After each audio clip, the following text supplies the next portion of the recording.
Olá, irmãos, tudo bem? A paz do Senhor. Estamos aí com a nossa aula. Hoje vamos falar sobre o livro de Números, tá bom? Lembrando a você que essas aulas online, esses vídeos que vocês estão vendo, são um resumo do que é dado na sala de aula. A nossa sala de aula funciona na Igreja Batista do Capelinha, toda quarta-feira às 20 horas. Você é nosso convidado, independente se você é da nossa igreja ou não, tá bom? E para não perdermos mais tempo, vamos para o nosso estudo. Vamos lá, eu estou um pouquinho gripado, mas da onde nós estamos aqui você não vai pegar nada. Fique em paz. Vamos lá. Bom, na nossa introdução, então, nós vamos falar sobre a autoria. A autoria nós temos aí também colocado Moisés como autor do livro de Números, tá? E a base para nós falarmos sobre isso é em Números 33:2, onde ele mesmo está fazendo esse registro, né? Deixa eu ver se eu abro aqui rapidinho para a gente ler, para vocês verem como que é identificado, como que alguns estudiosos identificam a autoria de Moisés dentro do texto, né? Tá bom? Então 33, né? Vamos lá, capítulo 33, no verso 2. Moisés registrou os pontos de partida segundo as suas jornadas, conforme o mandato do Senhor, e estas são as suas jornadas segundo os pontos de partida. Então Moisés registrou, tá certo? Também há registro de sacerdotes. Se você for olhar em número 5:23, você vai encontrar referência a isso. Também você vai ver momentos em que o texto entra na terceira pessoa. Isso você vai ver lá em Números 12, versículo 3, e o capítulo 15, versículo 22. E também comentários que servem para os leitores posteriores. Você vai encontrar isso em Números 13, aí essas referências aí. Chamando a atenção de vocês para isso, vocês vão ver não só em Números, em outros escritos, em Josué principalmente, que nós vamos estudar daqui a uns dias, muitas referências posteriores, né, de alguém que já está escrevendo sobre a história no tempo dela para as pessoas do tempo dela. Por isso que entram algumas explicações, né? Então, se você ler aí, por exemplo, ó, Números 27:14, vamos lá. Números 27:14 diz assim, ó: porquanto no deserto de Zim, na contenda da congregação, fostes rebeldes à minha palavra, não me certificando diante dos olhos no tocante às águas. Abre parênteses. Estas são as águas de Meribá, de Cádiz, no deserto de Zim. Veja que esta observação, este comentário, ele é feito posteriormente. Está trazendo uma explicação para o leitor, um leitor posterior, tá bom? O nome hebraico do livro, então, como as primeiras palavras, né? O livro de Números tem ele na verdade ele não vai pegar "e falou o Senhor", mas sim ele vai pegar "no deserto", que então vem o nome Bemidbar, tá? E ele então foge à regra do Pentateuco, que vem bem mais as primeiras palavras. Mas ainda podemos considerar que são as primeiras palavras, né, que são pegas, né? Então foi colocado "no deserto", tá bom? Bemidbar. E também o nome do livro Números, ele foge à regra também dos outros livros do Pentateuco. Nós estudamos que Gênesis, Êxodo, Levíticos e Deuteronômio, que vamos estudar depois, eles têm uma origem grega, porque eles são nomes contidos na Bíblia Septuaginta. O nome Pentateuco é grego também, como nós já vimos. Agora, o nome Números, ele não é uma palavra grega. Na verdade, a palavra para o livro de Números, no grego, seria aritmoi, né? Aritmoi, então, se traduz para números, tá certo? E por que se fala, se chama, dizemos que o nome do livro é Números, porque ele trata de dois recenseamentos, no capítulo 1 e no capítulo 26. No capítulo 1, desculpa, eu estou ruim, mas eu vou tentar gravar assim mesmo. No capítulo 1 nós temos o primeiro recenseamento do povo, e no capítulo 26 já o segundo recenseamento. E nós vamos ter aí uma média de 600 mil pessoas nos dois recenseamentos, tá? Lembrando que entre o primeiro e o segundo morre a primeira geração, e curiosamente no segundo recenseamento o mesmo número de pessoas com uma diferença muito pequena, quebradinhos de pessoas, né? Então a história do livro de Números é a preparação para irem, se levantarem para irem a Canaã. Levíticos deu a lei no deserto. Depois de dado a lei, o povo então, Números está contando a história já deles se levantando então para irem. O recenseamento justamente era a contagem do exército para a batalha. Deus manda contar homens acima de 20 anos, né? Que pudessem então estar lutando, pegarem arma, tá certo? Então é sobre isso que o livro de Números vai falar. Vai falar também da peregrinação, porque essa primeira geração, então, desse primeiro recenseamento, não vai concluir esta missão. Eles vão morrer no deserto, perambulando, peregrinando, por causa da desobediência e da sucessão de murmurações, tá certo? Mas também o livro vai falar sobre a fidelidade de Deus. Embora Israel tenha cometido todos esses erros durante 40 anos ali, tentando o Senhor, né? Deus vai manter a sua promessa feita a Abraão, e a nova geração é que vai assumir isso depois. Nós vamos ver já no livro de Josué, tá certo? Números então deve ser visto como uma continuidade do livro de Êxodo, tá certo? Então, se você ler Êxodo, você tem Levíticos, que é só uma parada ali para falar das leis, e a continuidade de Êxodo seria então Números, tá bom? O recenseamento, então o livro ele inicia com essa contagem, né? Uma viagem que deveria demorar, aí eles estavam aqui, né? Uma viagem que deveria demorar aí algumas semanas, levaram 40 anos. Né? Depois a gente vai falar um pouquinho sobre isso, mas a gente ri, mas é sério, e nós podemos, sem querer, patinar na nossa vida, muitas vezes dar cabeçadas na nossa vida por desobediência, por não entendermos a vontade de Deus, ou por murmuração, que quem murmura não tem tempo para ver o que Deus está fazendo, tá bom? Então veja aí, que foi contado todos os homens acima de 20 anos, menos a tribo de Levi. A tribo de Levi dava ali mais ou menos 8 mil pessoas, né? Mas eles não iriam para a guerra, porque também não iriam possuir terra. Pelo contrário, as outras tribos cederiam cidades para os levitas, e os levitas seriam sustentados através dos dízimos que eram levados, e os levitas também serviam ao Senhor e estariam dedicados ao serviço do Senhor no templo ou no tabernáculo nesse momento aí, tá certo? Então foram contados, como eu disse, 603.550 homens para a guerra, né? Você olha assim e fala, é muita gente. Se nós fizermos uma conta assim de mais ou menos, se esses 603 mil representarem então 1/4 da população, nós teríamos uma estimativa aí, fazendo uma estimativa de 2 a 3 milhões de israelitas que teriam saído do Egito. É muita gente. Isso talvez explicasse a razão porque o faraó naquele momento sentiu medo do povo ali, lá em Êxodo, né, no comecinho, que o faraó fala, sente ali uma ameaça pelo crescimento de Israel. Embora alguns estudiosos duvidem desse número e acham que esse número é um tanto fantasioso, ou possa até significar alguma outra coisa, uma vez que a escrita hebraica ela tem bastante significado com relação aos números.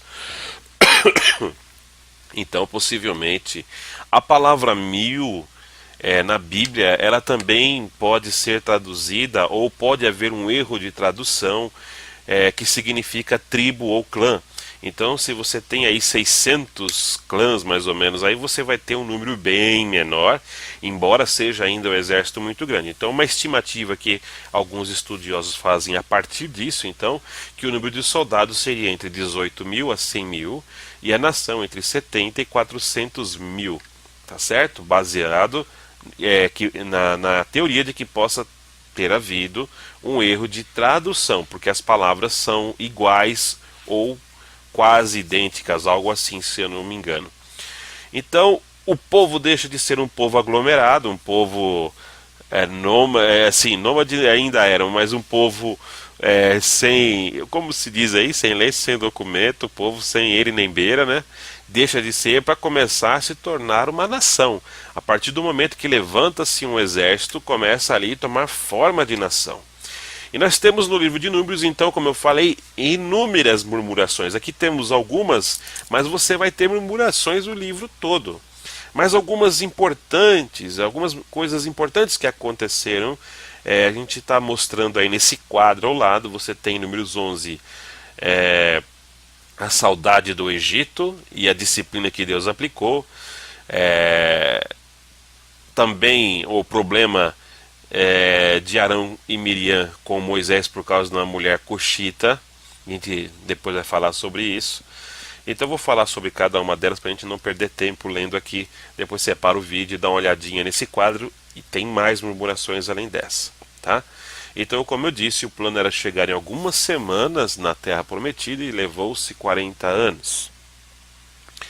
Em Deuteronômio 8, de 1 a 2, inclusive preguei isto esse final de semana, fala que a intenção de Deus em deixar o povo no deserto por 40 anos era humilhar e provar o povo para saber se o que eles tinham no coração, se eles guardariam ou não os mandamentos do Senhor. Então é importante a gente pensar, poxa, mas Deus não sabia o que eles iriam fazer, precisava testar para ver o que eles tinham no coração. É como se um professor dissesse assim, vamos ver qual é a raiz quadrada de 49. Na verdade, o professor sabe o resultado da raiz quadrada de 49, mas ele quer que os alunos cheguem a esta conclusão. Deus já sabe o fim, o cumprimento, as intenções do coração do ser humano, mas ele prova e humilha para que a sua justiça também seja feita e o homem tenha consciência da justiça de Deus, que é merecida, né? Então, Deus faz isso para humilhar Israel. Depois, se você puder olhar essa pregação que eu estou te falando, é interessante você ler, escutá-la, tá bom? A gente vai falar exatamente sobre esse texto aí. Enquanto o livro de Levítico é parado, porque ali está sendo entregue leis, né? Orientações de santidade, como ser santo e como viver santo e como continuar santo. O livro de Números é constante ação, constante movimento, com pecados, murmurações e ações de Deus, né? Então, em relação à murmuração, como diz lá no Salmo 62:8, nós podemos abrir nosso coração, rasgar a nossa alma diante de Deus, podemos perguntar a Deus, questionar, mas não no sentido de murmurar, porque a murmuração, como eu coloquei logo aí, ela equivale à dúvida quanto ao que Deus é capaz de fazer, a dúvida quanto às intenções que Deus tem. Quando você murmura, você está duvidando das reais intenções de Deus. Quando você murmura, você está duvidando dos planos eternos de Deus. Então toda uma geração, seja ela de 3 milhões ou não, caíram no deserto por conta da murmuração, por conta da desobediência, por conta de muitas coisas, né, que Deus havia alertado para eles não fazer, né? Algumas das rebeliões que nós vimos aqui, nós vamos tratar aqui rapidinho. Miriam e Arão contendem então com Moisés por causa de uma mulher cuxita ou talvez etíope, né? Essa mulher, não sei, pode ser etíope. começa o pretexto com a questão da mulher, embora Moisés já fosse casada com uma egípcia.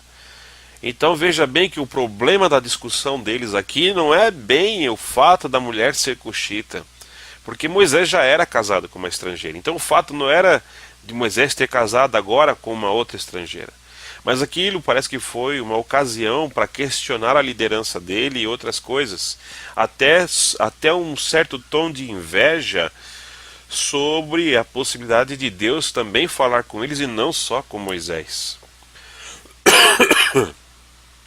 Então nós vemos aí alguns elementos como inveja, ciúmes. Lá em Números 12 você pode ler isso depois.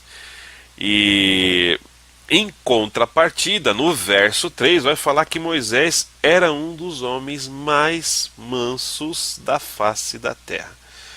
Veja bem, o homem mais manso da face da terra não herdou a promessa, mas nesse momento está falando da mansidão de Moisés, enquanto eles estavam questionando a liderança de Moisés, as intenções dele, a sua posição. A Bíblia para relatar, fazer uma observação, que enquanto estava vendo esta contenda, a Bíblia para falar sobre o caráter de Moisés. Então Deus chama os três para fora e começa a conversar com os três. E Deus fala para Miriam, Arão, e diz assim: olha, eu falo com meus profetas através de sonhos, visões. Agora com Moisés, de quem vocês estão falando mal, com esse daí eu falo face a face, boca a boca, ou seja, sem intermediação, sem nenhum intermediário. Não é que Moisés via Deus face a face, mas era de uma maneira especial. Embora eles também, Miriam e Arão, dá-se entender então com isso que eles também tinham visões, acesso a Deus, mas com Moisés era algo a mais. Então, fica aí algo para nós pensarmos na intimidade que nós devemos buscar de ter com o nosso Deus, né? Então o Senhor feriu Miriam, possivelmente porque provavelmente alguns estudiosos dizem que essa intriga pode ter partido dela. Deus não feriu Arão e feriu a ela, né? Enfim, eu não sei se porque ele era sacerdote e sumo sacerdote, mas ali estava Moisés também para fazer algo por ele, né? Mas Deus feriu Miriam de uma lepra, e a lepra significa golpe. Deus golpeou então Miriam por conta dessa rebeldia, né? Dela e de Arão. E aí foi mostrado a diferença que existia entre eles, os irmãos. E hoje eu fiz um paralelo aqui. A lepra, ela não tem até cura hoje para hanseníase, mas a lepra pode estar no nosso coração, porque a lepra é uma doença que fere, abre feridas, faz cair pedaços, corrói, e muitas pessoas que têm isso no coração, e é a vaidade, a vingança, a inveja, ciúmes, inimizade, e essas coisas ferem e corrói as relações, os sentimentos e todas as coisas que são boas.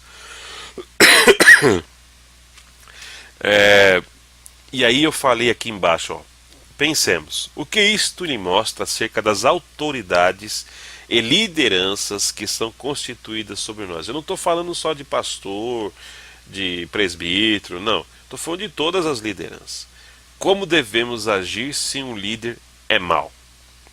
Se você abrir aí em 1 Samuel 26, de 9 a 10, você vai ver que Saul perseguia Davi, e Davi diz aí que não ousaria tocar no ungido do Senhor, mesmo tendo todas as razões e até o direito de fazer isso, uma vez que Deus já havia abandonado Saul. Mas Davi entendia que a unção do Senhor estava sobre ele, Deus o havia ungido como rei, e Davi não ousou tocar a mão nele, pelo contrário, ele diz que Deus faça a justiça que ele achar que deve. É assim que nós devemos agir com lideranças e autoridades injustas, corruptas, né? Com síndrome de divindade de Deus. É assim que nós devemos agir. É orar ao Senhor, entregar na mão dele, porque ele diz: minha é a ira, né? Não é nossa. Deixa que Deus toma conta dessas coisas.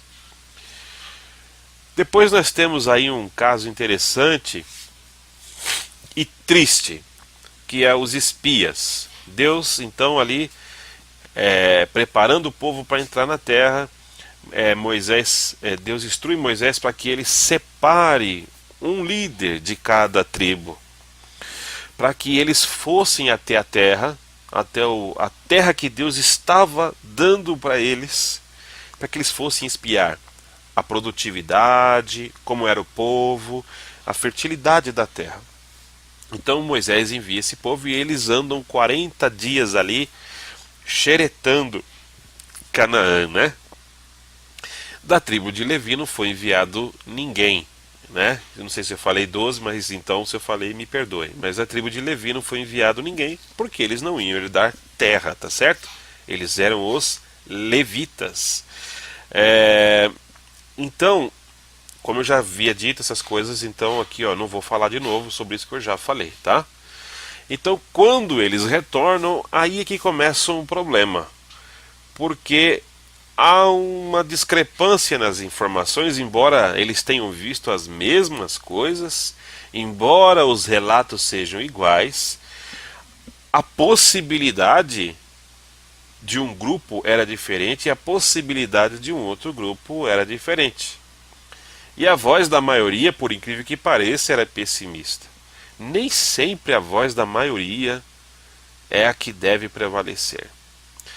Há vezes que nós devemos nos colocarmos, darmos a nossa posição quando entendemos que aquilo não agrada a Deus. Não importa que seja a maioria dizendo uma coisa ou não. Nós devemos demonstrar o nosso descontentamento. Igrejas batistas são democráticas e elas geralmente discutem muitos assuntos e às vezes pode acontecer de um desses assuntos não ser nem mesmo da vontade de Deus o que está sendo decidido, mas uma maioria, às vezes carnal, decide pela situação e os que têm a visão espiritual se calam por ficarem intimidados e com medo da maioria. Quem se intimida não herda as promessas de Deus. Tem que ser como Josué e Caleb. Porque quando eles voltam, começa a vir o relatório. Olha, a terra tem gigantes, que são os nefilins. E um desses nefilins vai aparecer lá na frente com Davi. Davi vai enfrentar um gigante desse aí. E eles falam assim, olha, eles eram gigantes e nós éramos como gafanhotos. Nós éramos como gafanhotos e aos olhos deles nós também éramos assim. Nós vamos morrer e os nossos filhos serão presas dele. Presta bem atenção nessa frase, nossos filhos serão presa deles. Preste bem atenção nisso. Então, eles trouxeram o fruto da terra, está aqui eu pus o desenho, um cacho ou um ramo com muitas uvas, uma grande produtividade de uvas, né? E eles ficaram cheios, não só uvas, trouxeram acho que figo, romã, alguma coisa assim também, trouxeram outros frutos e eles ficaram assim maravilhados com aquilo, só que o medo de enfrentar o povo daquela terra fez com que eles quisessem voltar imediatamente para o Egito, começaram a blasfemar e queriam pegar Moisés já na paulada. Então Josué e Caleb, eles se manifestam. Eles viram a mesma coisa, viram os gigantes, viram todas as coisas, só que eles olharam com os olhos de Deus, porque Deus já tinha dito que aquela terra era deles, era a promessa do Senhor para eles, né? E quando eles começam a defender, vamos invadir, porque o Senhor nos deu essa terra, eles começam a querer até apedrejar eles por causa dessas coisas, né? Até que então o próprio Deus intervém no meio daquela situação, né? E algo curioso que eu coloquei aqui, Deus quer matar todo mundo e fala para Moisés, eu vou tirar a minha promessa daqui e vou começar com você, Moisés. A promessa que eu fiz a Abraão, vou dar continuidade através de você. Você será uma grande nação. Ele fala isso aqui em Números 14:12, e ele falou isso já uma outra vez em Êxodo 32:10. Pela segunda vez Deus está repetindo isto. Olha, meu querido, nós não somos a última bolacha do pacote, não. Cuidado. Deus tira de você e passa para outro, viu? Tem que tomar cuidado. Não fica com muita frescura não na igreja, no reino de Deus, não, porque a gente não é o último bolachinha do pacote, não, tá? Nem somos a cocada preta da baiana, do tabuleiro da baiana, não. Tem que ficar ligeiro, porque Deus faz levantar gente da onde não exista. Deus pode transformar pedras em guerreiros, ele pode fazer o que ele quiser, e a gente não pode ficar. É uma honra fazer as coisas para Deus, né? Tá bom?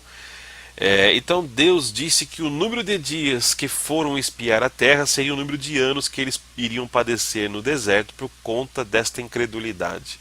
Poxa vida, se os espias tivessem ido e voltado no mesmo dia, seria só um ano de peregrinação.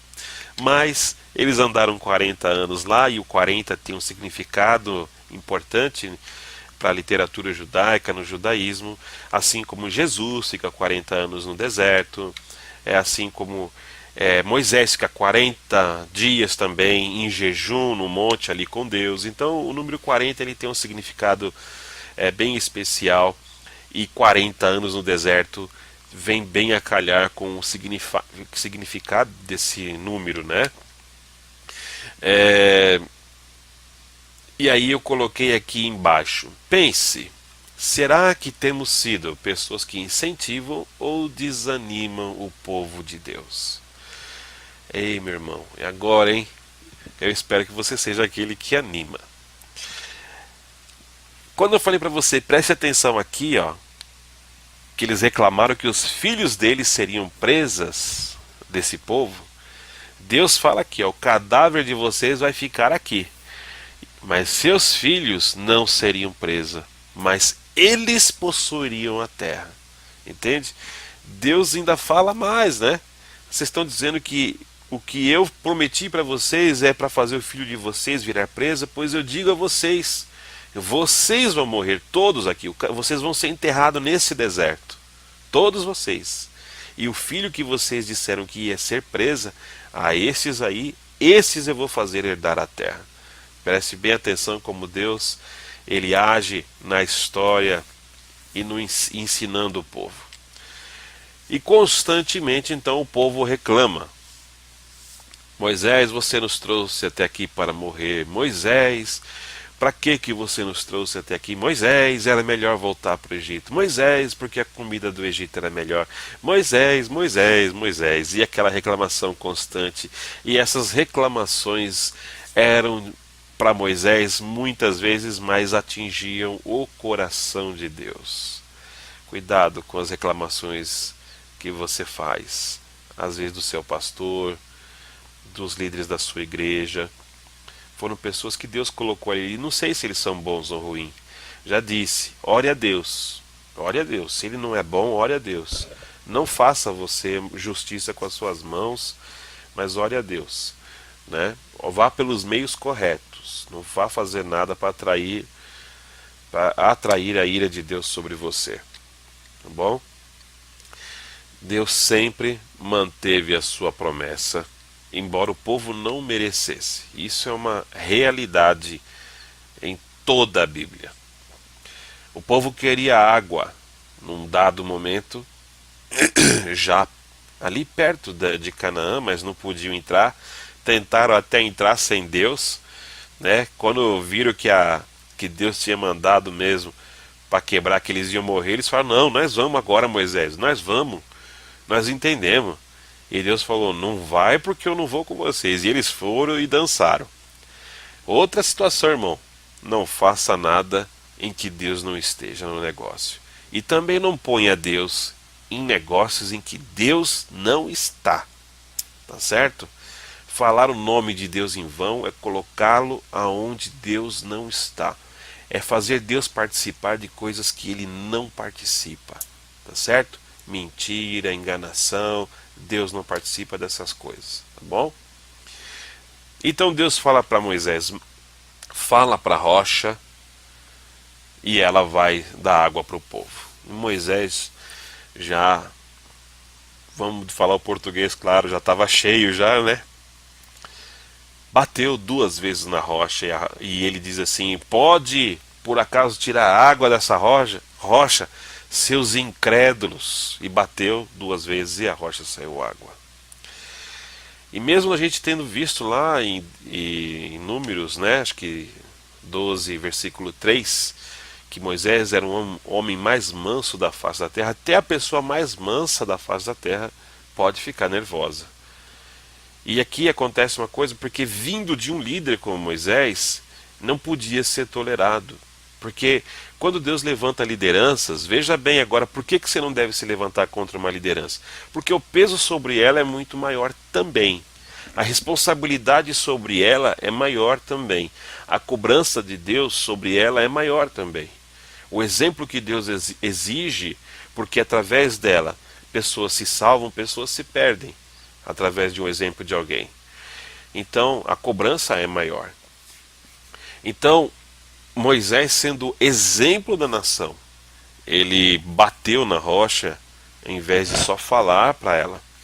E ele chama, ele se coloca, parece que com arrogância, chamando o povo de incrédulo, ou seja, julgando o povo que não era função dele.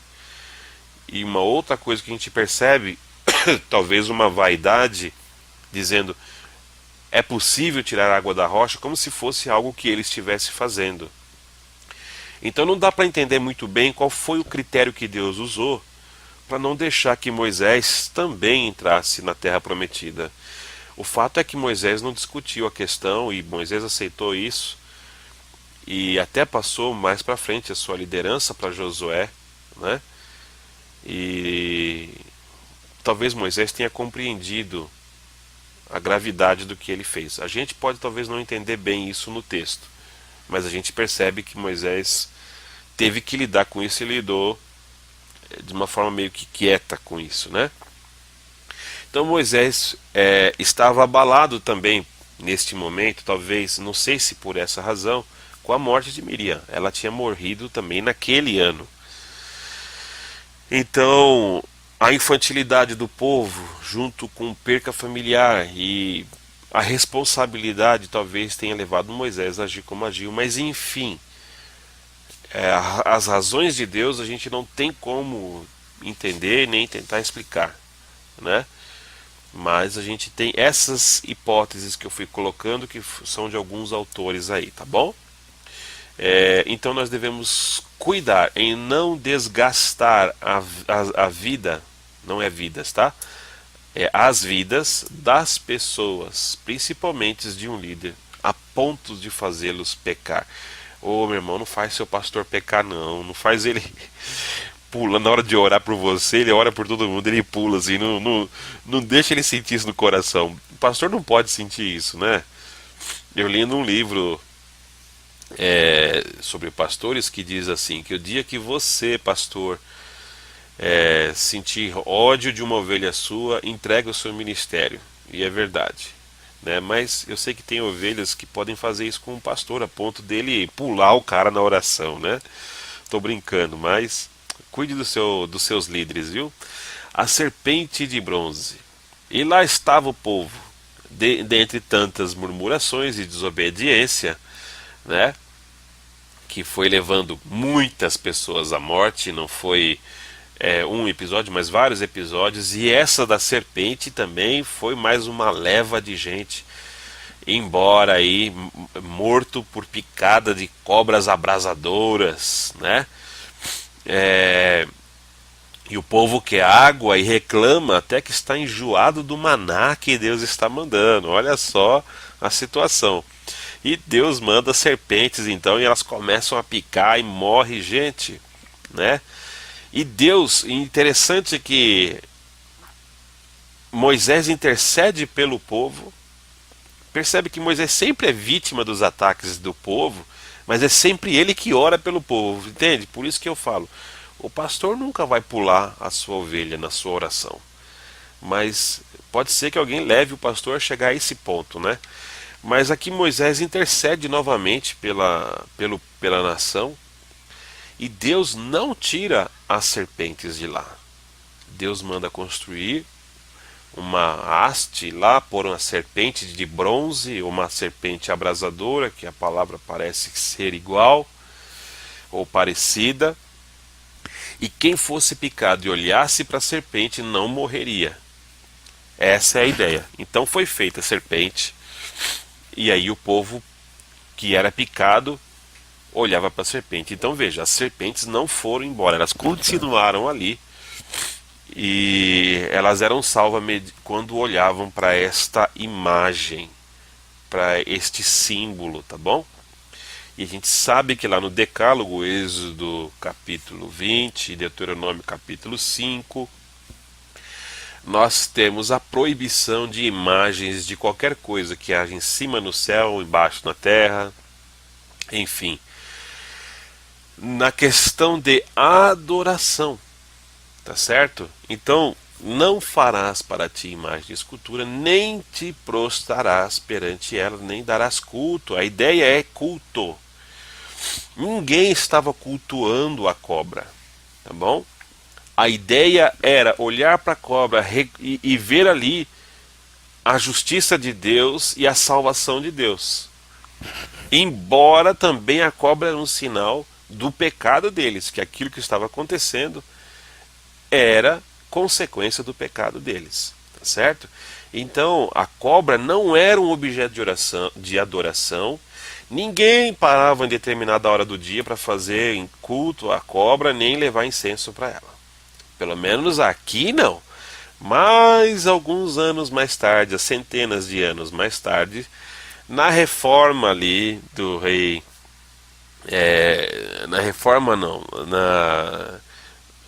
no reino de Ezequias, na reforma é outro rei, é encontrado, isso está lá em 2 Reis 18:4, é encontrado, possivelmente quase certo, que é esta cobra aí. E ela já tinha ganhado o nome, chamava Neustã.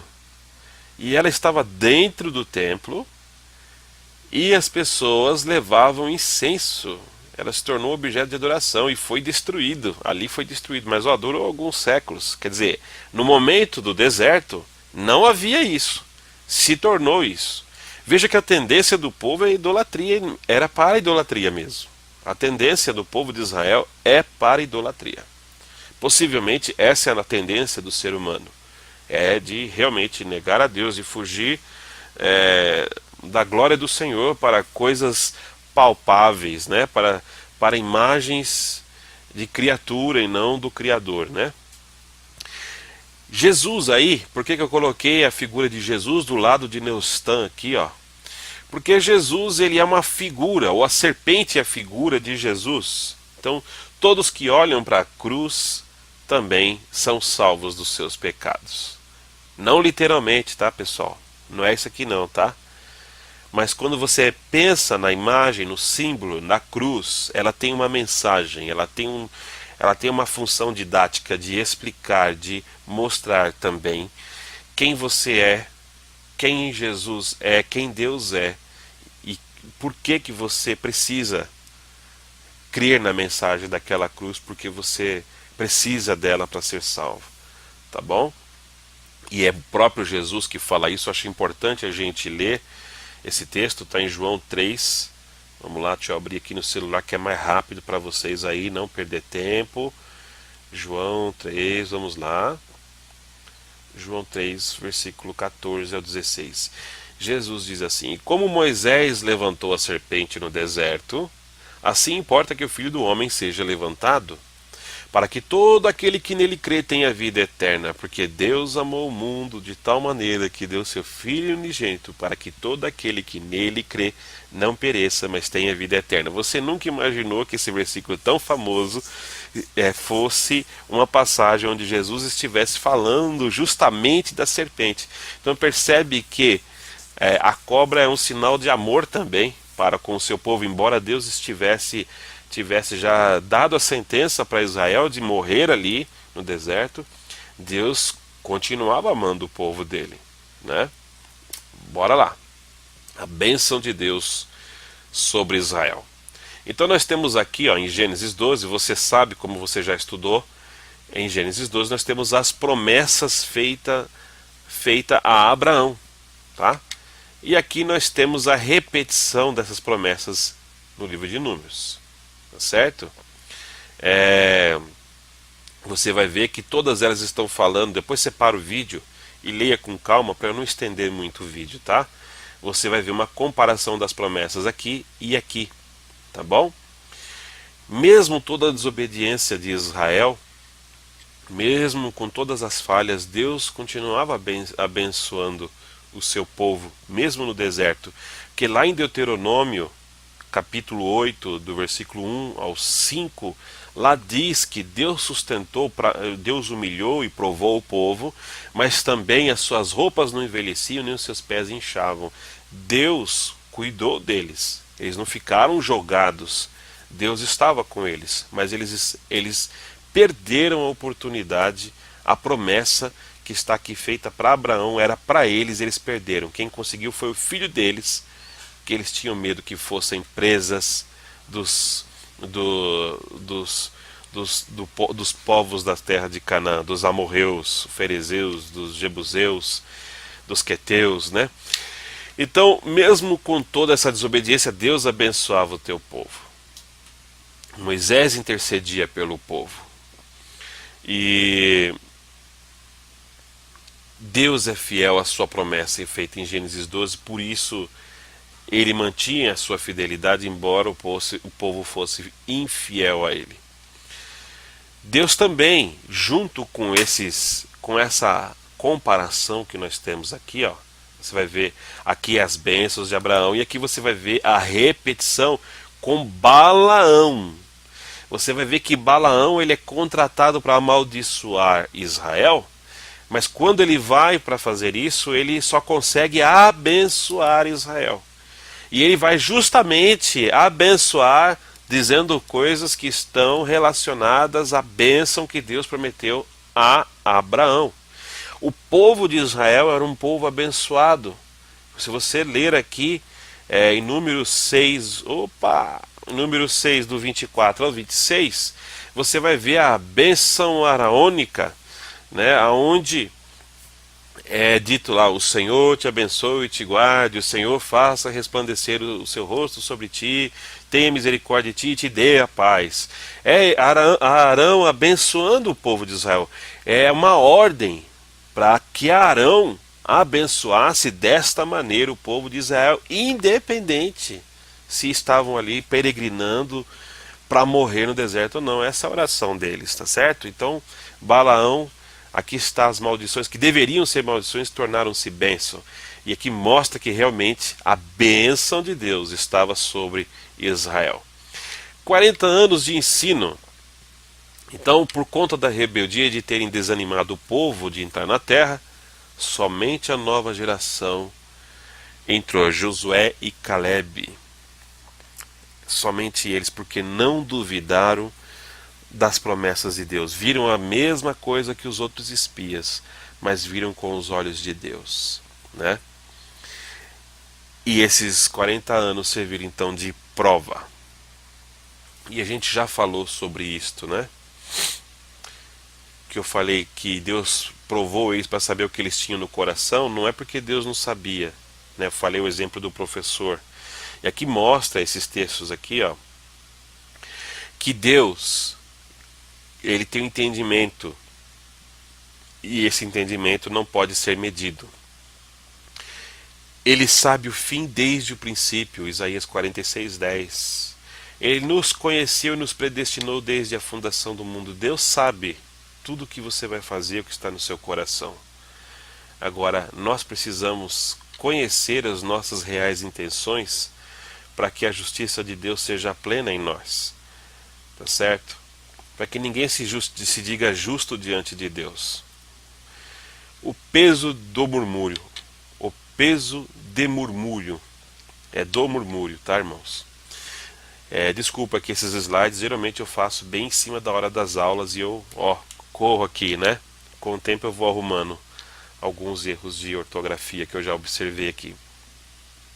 Então Deus estava cortando no deserto o cordão umbilical com o Egito. Eles tinham uma dependência muito grande do Egito. Você pode ver isso lá em Atos 7:39, que isto fica evidente, né, quando é falado isso. Vamos só abrir rapidinho Atos 7:39.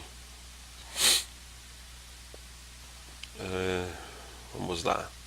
O qual os nossos pais não quiseram obedecer, antes o rejeitaram, em seus corações voltaram ao Egito. Tá vendo? Voltaram ao Egito, não que eles voltaram com o coração para lá. Ou talvez nunca saiu. Cada vez que passavam por uma dificuldade, eles lembravam do Egito. Era este o problema. Então o deserto, cortou o umbigo, o cordão umbilical que estava amarrado ali no Egito. Então murmurar é tentar o Senhor, sua vontade, intenções em planos, como eu já disse anteriormente. Então não se deve colocar Deus à prova, né? Nós não somos Senhor de Deus para testá-lo, para testar sua fidelidade, tampouco suas intenções. Então quando nós murmuramos, nós estamos tentando a Deus. Nós estamos colocando no lugar de Deus, querendo dizer para Ele que o que Ele está fazendo não está correto, de que o que Ele está fazendo não dá certo, de que o que Ele está fazendo não é a forma correta. Então nós nos colocamos acima de Deus. O murmúrio ele é muito sério. A gente deve tomar muito cuidado com isso. Podemos provar a Deus do ponto de vista da nossa obediência, como diz lá em Malaquias 3:10, fala sobre o dízimo, mas nunca na questão da desobediência. Fazer prova lá, Israel, fazendo prova de Deus na questão do dízimo. Deus prova para nos afinar, para nos melhorar, para nos fazer melhor. Lá em Deuteronômio 8, também no versículo 16, se não me engano, mas vamos olhar porque eu não posso falar coisa errada aqui, né? Pelo menos não muita coisa errada. Tem que falar o mínimo de coisa errada, que senão o pessoal vai me criticar muito. Sim, versículo 8:16, que no deserto te alimentou com o maná que teus pais não conheciam, a fim de te humilhar e te provar, para nos últimos dias te fazer bem. Perceba que Deus quer nos melhorar, nos fazer bem, nos afinar, nos lapidar, tá certo? É este o propósito de Deus, não é reprovar ninguém, tá certo? E aí eu coloquei aqui que o poder de Deus se aperfeiçoa justamente na nossa fraqueza, tá bom? Tá aqui em 2 Coríntios 12:9. Até Jesus é tentado pelo diabo a fim de dar prova de que ele era o Cristo, não para Deus, mas a dúvida parecia que estava no diabo, né? Se tu és, a dúvida era dele, ou nem bem era uma dúvida, mas uma provocação. Mas então ele era o Cristo e o Cordeiro capaz de livrar a humanidade do seu pecado. E você vai ver esses textos aí, Hebreus 14:17, 4:17, 9:12. Deus prova a nossa fé para desenvolvermos um caráter santo. Então, não murmura, meu irmão. Deus está te afinando, te lapidando. Deus está querendo que você seja melhor e tenha o melhor, tá? Mas deixa Deus te ensinar na escolinha do deserto. Eu preguei sobre isso aí ontem, falando sobre a escola do deserto, tá bom? Aí eu coloquei, será que as provas que você tem passado não são o aperfeiçoamento de Deus necessário para o seu crescimento? Não murmure, não tente a Deus, peça apenas graça e força para ser aprovado por Ele. O deserto é um lugar só de passagem, mas a murmuração faz muitos morrerem lá. Tá bom? Pessoal, Deus abençoe. O código que eu tenho para passar para vocês é 7, tá bom? Vai anotando os códigos que eu tenho falado no vídeo para você ganhar um presente. Quando eu terminar de dar toda a codificação aí, você me manda isso daí, tá bom? Deus te abençoe. Fique com Deus, na paz do Senhor Jesus.